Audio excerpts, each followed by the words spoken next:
En el capítulo 1, Calvino rompe las convenciones del género novela desde la primera frase de Si una noche de invierno, un viajero, cuando dice estás a punto de empezar a leer la nueva novela de Italo Calvino, Si una noche de invierno, un viajero. Esta narración en segunda persona continuará a lo largo de todo el libro. El narrador se dirige al lector con franqueza y alegría, dándole instrucciones sobre cómo leer el libro. El narrador, después de dar instrucciones detalladas sobre cómo organizarse a leer, pasa a hacer suposiciones sobre el lector específico que está leyendo el libro en ese momento.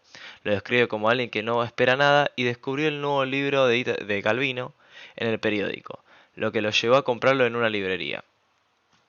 El narrador también presenta la escena del lector entrando en la librería y categorizando libros con humor. Finalmente el lector encuentra Si una noche de invierno un viajero, lo compra y sale de la tienda contento por tener un libro nuevo. En este fragmento, el narrador pasa de hacer suposiciones absolutas sobre el lector a hacer conjeturas sobre lo que el lector podría estar haciendo con el libro. En el capítulo 2, la narración se enfoca nuevamente en el lector que está leyendo el nuevo libro de Calvino. El lector se da cuenta de que en la página 32 del texto del libro retrocede abruptamente a la página 17 debido a un error de impresión que ha duplicado un grupo de páginas. Como resultado, el lector planea regresar a la librería al día siguiente para cambiar el libro por una copia sin defectos. El lector regresa a la librería y el librero le informa que otras personas también han reportado el mismo problema, y que el editor se compromete a reemplazar los ejemplares defectuosos. Sin embargo, la nota del editor revela que el problema no es solo la repetición de páginas, sino que el texto del libro no es realmente el de Si una noche de invierno un viajero de Calvino, sino una traducción de una novela polaca titulada Fuera del poblado de Malbork. El lector quiere una copia completa del libro polaco para continuar la historia que estaba leyendo y el librero se la proporciona. En la librería, el lector conoce a una mujer llamada Lectora y se siente atraído por ella debido a su inteligencia y cultura. Comparten su gusto por la novela con mundos precisos y concretos. El lector regresa a casa emocionado y siente la presencia de la lectora mientras comienza a leer el libro que obtuvo en la librería. Sin embargo, pronto descubre que las páginas estaban unidas y al separarlas se da cuenta de que el libro es diferente al que estaba leyendo el día anterior.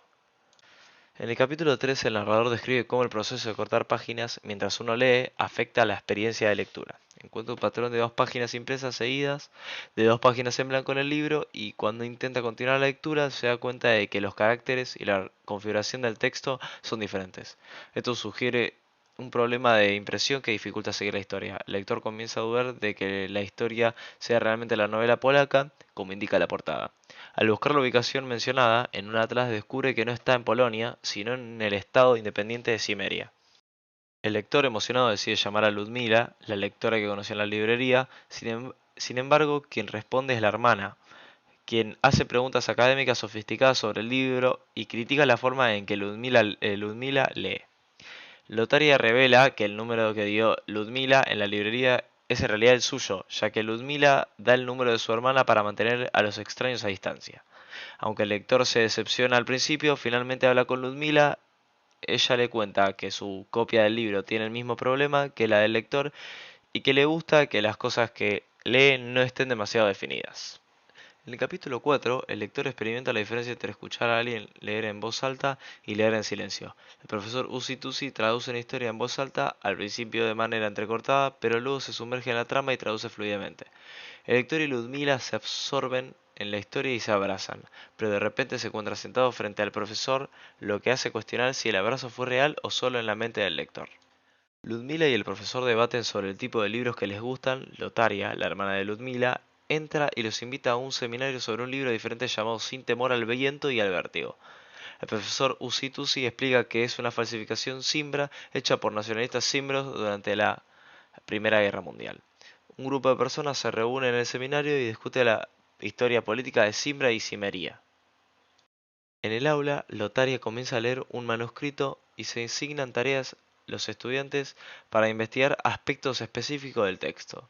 Tanto el lector como Ludmila se dan cuenta de que están escuchando una historia completamente diferente de las anteriores una vez que Lotaria comienza a leer. La confusión que rodea las historias que el lector ha estado leyendo se menciona que las historias se desarrollan en un seminario universitario en el que Lotaria y sus compañeros analizan sin temor al viento y al vértigo desde diversas perspectivas académicas.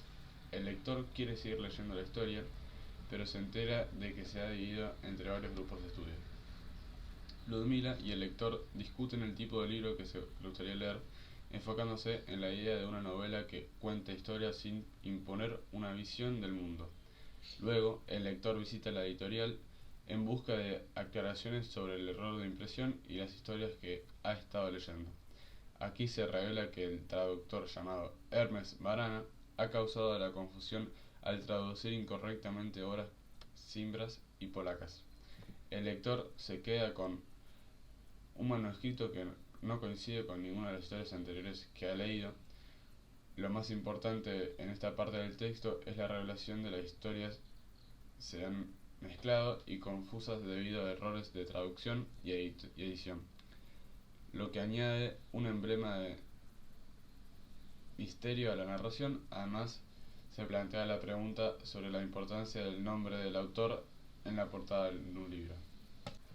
El lector, que todavía está en una editorial ansioso por descubrir más sobre un manuscrito desaparecido, el señor Cavadagna explica que no puede encontrar el resto del manuscrito ni las traducciones de Marana. El autor recibe cartas confusas de Marana, algunas de las cuales provienen del Cerro Negro en América del Sur. Marana ofrece una obra de Silas Flannery a la editorial. También se mencionan dos organizaciones literarias, la OEPHLW y la OAP. El texto revela que Silas Flannery, un escritor prolífico, ha perdido la capacidad de escribir, lo que causa problemas debido a los anticipos que solía recibir de editoriales y marcas. Marana narra una experiencia en el Golfo Pérsico con una sultana que requería acceso constante a libros. Se menciona a varias mujeres relacionadas con la lectura y libros. La OAP se divide en facciones que tienen diferentes creencias sobre el valor de los libros. En última instancia, el lector decide llevar el libro en una red de líneas que se entrelazan y dirigirse a un café para esperar a Ludmila.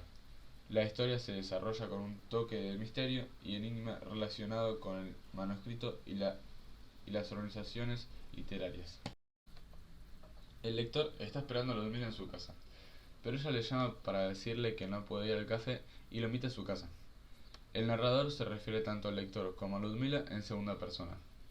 Después de un minucioso análisis de la cocina y los libros de Ludmila, Irnerio, un joven, aparece y causa preocupación en el lector, quien sospecha de una posible relación romántica entre Ludmila y Irnerio. Irnerio toma un libro de la colección de Ludmila, que resulta ser el mismo libro que el lector recibió del señor Cavadagna, lo que le sorprende. Irnerio lo lleva a una habitación donde encuentra evidencia de la traducción de Hermes Marana. El lector sospecha que Marana y Ludmila tienen una historia. Más tarde, Ludmila llega y el lector expresa sus celos hacia los hombres en la vida de Ludmila, lo que ella rechaza.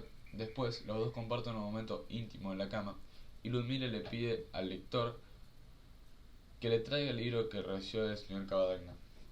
Cuando el lector lo busca, se da cuenta que Irnerio lo ha usado para una escultura.